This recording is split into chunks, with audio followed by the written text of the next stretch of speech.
A very good morning to everyone. So we are going to start our new chapter, and that is called production. When we talk about production, the word production is related to something which is being produced. So production is a very important economic activity when we talk about economics. So in microeconomics, production basically related to conversion of input into an output. When you produce something, when you manufacture something with the help of input, some output has to be produced. So the process with the help of which we convert input into an output, this is called production. So what is production? Production basically involved creating or adding utility. Basically, when we talk about production, the production is always related to utility. Right? When we talk about production, it is always confined to utility. There should be creation of utility. There should be creation of something which is very useful to the society or the consumer or the producer.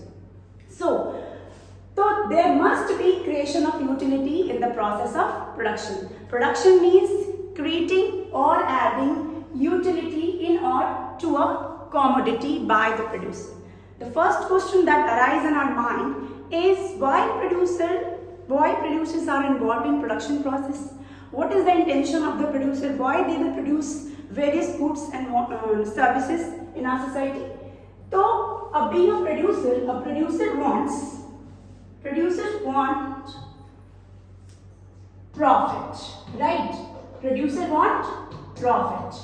And when we talk about consumer want satisfaction. When we talk about consumer want satisfaction. When we talk about producer want profit. So, in order to maximize the profit of an organization, a person will undergo production process where he will convert input into an output. Input can be raw material, it can be stock of raw material, fuels, whatever things that he undertake so that a useful product can be produced. This is called production. The conversion of input into an output is termed as production. And why the producer produces goods and services? So that he or she can maximize the profit of an organization. Right?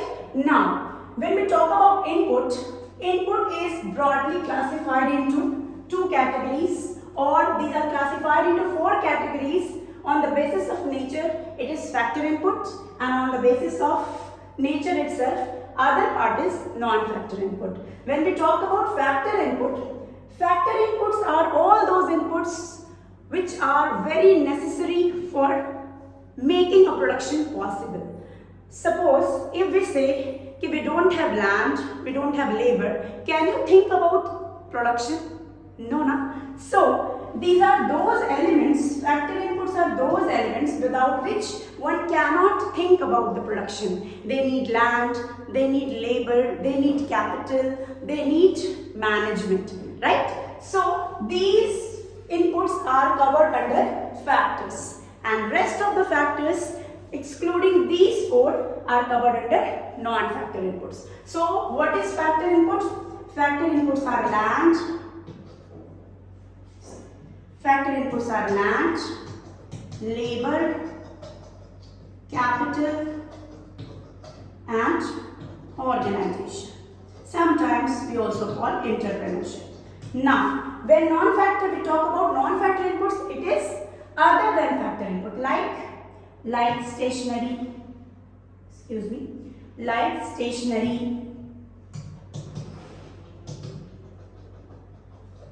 water, fuels, electricity, etc. So these are covered under, on the basis of nature, these are factor inputs and non-factor inputs.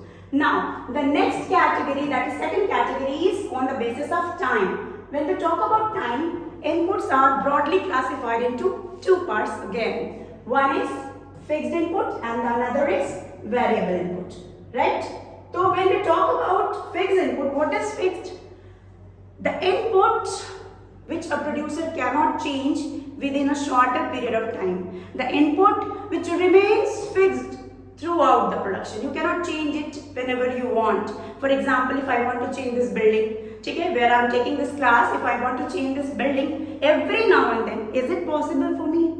No. Is it not possible? It is not possible because it's involved huge investment, and within short period of time we can't have it. So the input which remains fixed throughout the production, or you can say for a longer period of time, which can be used again and again in a business, that input is called fixed input. What are those examples of these fixed inputs are? These are land and building, land and building, plant and machinery, furniture and pictures. So these are the examples of salary. Salary also remains fixed. You cannot change the salary of the labor every now and then. So fixed input remains fixed throughout the production. Now the next topic is variable. As the word say, variable, that can be varied from time to time. You can change this input.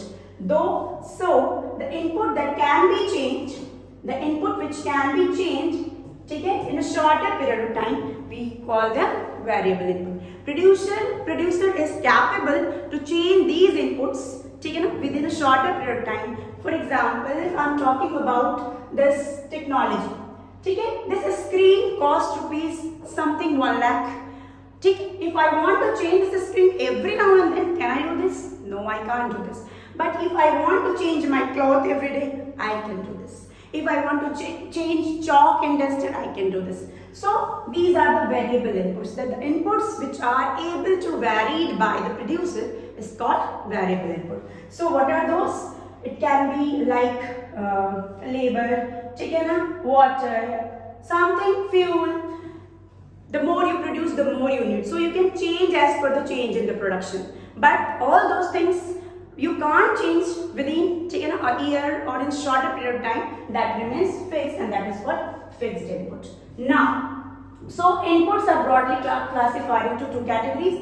One is on the basis of nature, and another is on the basis of time. So on the basis of nature, factor inputs, non-factor inputs. On the basis of time, fixed inputs and variable inputs. Now, coming to the next point, that is output.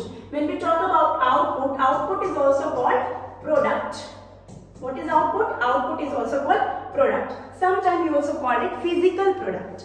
So output is the result. It is the something which you produce with the help of input.